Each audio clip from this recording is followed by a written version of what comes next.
നമസ്കാരം, എല്ലാവർക്കും പ്രവാസി മലയാളിയിലേക്ക് സ്വാഗതം. യുഎയിലുള്ള പ്രവാസികൾക്ക് വളരെ ആശ്വാസകരമായ നീക്കമാണ് ഭരണകൂടം ഇപ്പോൾ മുന്നോട്ട് വെച്ചിരിക്കുന്നത്.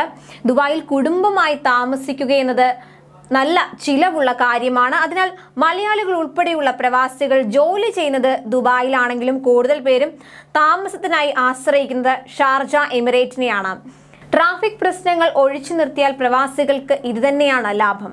എന്നാൽ ട്രാഫിക് പ്രശ്നങ്ങൾക്ക് പരിഹാരമായി ദുബായിൽ നിന്ന് ഷാർജയിലേക്ക് എളുപ്പത്തിൽ എത്താനുള്ള ഒരു കിടിലൻ പദ്ധതിയാണ് യുഎഇയിൽ വരാൻ പോകുന്നത്. 374 ദശലക്ഷം ദിർഹം ബജറ്റിന്റെ റോഡ് വികസന പദ്ധതിയുമായി ദുബായ് റോഡ്സ് ആൻഡ് ട്രാൻസ്പോർട്ട് അതോറിറ്റിയാണ് മുന്നോട്ട് വന്നിരിക്കുന്നത്. ഷെയ്ഖ് സായിദ് റോഡിനും ഷെയ്ഖ് മുഹമ്മദ് ബിൻ സായിദ് റോഡിനും ഇടയിൽ ഗതാഗതം കൂടുതൽ സുഗമമാക്കാൻ ലക്ഷ്യമിടുന്നതാണ് ഈ പദ്ധതി. ഇതുവഴി ദുബായിൽ നിന്ന് ഷാർജയിലേക്കുള്ള തിരക്ക് ഗണ്യമായി കുറയും. ഈ പദ്ധതി പൂർത്തിയായാൽ അത് ഏറെ ഗുണം ചെയ്യുന്നത് പ്രവാസികൾക്ക് തന്നെയാകും. യുഎഇ വൈസ് പ്രസിഡന്റും പ്രധാനമന്ത്രിയും ദുബായ് ഭരണാധികാരിയുമായ Sheikh Mohammed bin Rashid Al മക്തൂമിന്റെയും ദുബായ് കിരീടാവകാശിയും എക്സിക്യൂട്ടീവ് കൗൺസിൽ ചെയർമാനുമായ Sheikh Hamdan bin Mohammed bin Rashid Al മക്തൂമിന്റെയും നിർദ്ദേശപ്രകാരമാണ് ഇത്തരത്തിൽ പദ്ധതി ആസൂത്രണം ചെയ്തിരിക്കുന്നത്.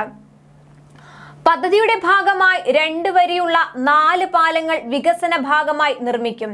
പദ്ധതി പൂർത്തിയാവുന്നതോടെ ഷാർജയിലേക്കുള്ള യാത്രാ സമയം 40% വരെ കുറയും.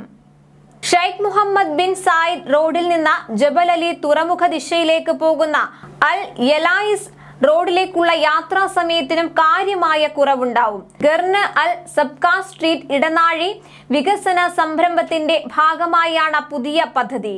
4 പാലങ്ങളിലായി മണിക്കൂറിൽ 17,600 വാഹനങ്ങൾക്ക് കടന്നു പോകാനാകും. അൽ സായൽ സ്ട്രീറ്റ് ഗർന് അൽ സബ്കാ സ്ട്രീറ്റ് ജംഗ്ഷനിലാണ് 960 മീറ്റർ നീളമുള്ള ആദ്യ പാലം. 2 വരിയിലുള്ള ഈ പാലത്തിലൂടെ 2 ദിശയിലേക്കും മണിക്കൂറിൽ 8,000 വാഹനങ്ങൾക്ക് കടന്നു പോകാനാകും. തിരക്കേറിയ ഷെയ്ഖ് സായിദ് റോഡിലും ഷെയ്ഖ് മുഹമ്മദ് ബിൻ സായിദ് റോഡിലും ഗതാഗതം എളുപ്പമാകും. ഗർന് അൽ സബ്കാ സ്ട്രീറ്റിൽ നിന്ന് ഖിസൈസിലേക്കും ഷാർജയിലേക്കും ഷെയ്ഖ് മുഹമ്മദ് ബിൻ സായിദ് റോഡിലേക്കും പോകുന്ന വാഹനങ്ങളുടെ യാത്ര എളുപ്പമാകുന്ന 660 മീറ്റർ നീളമുള്ള പാലമാണ് രണ്ടാമത്തേത്. ഷെയ്ഖ് മുഹമ്മദ് ബിൻ സായിദ് റോഡിൽ നിന്ന് അൽ യലായിസ് റോഡിലേക്കുള്ള വാഹനത്തിരക്ക് കുറയ്ക്കുന്ന 700 മീറ്റർ നീളമുള്ളതാണ് മൂന്നാമത്തെ പാലം.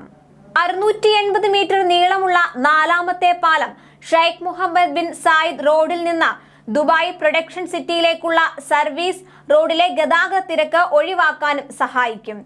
ദുബായിയുടെ മാറിക്കൊണ്ടിരിക്കുന്ന മുഖഛായയ്ക്കൊപ്പം നഗരവികസനത്തിന്റെയും ജനസംഖ്യാ വളർച്ചയുടെയും ആവശ്യങ്ങൾ ഉൾക്കൊള്ളാൻ ഈ പദ്ധതി വഴിയൊരുക്കുമെന്ന് RTA executive directors board chairman Mattar Al Tayer പറഞ്ഞു.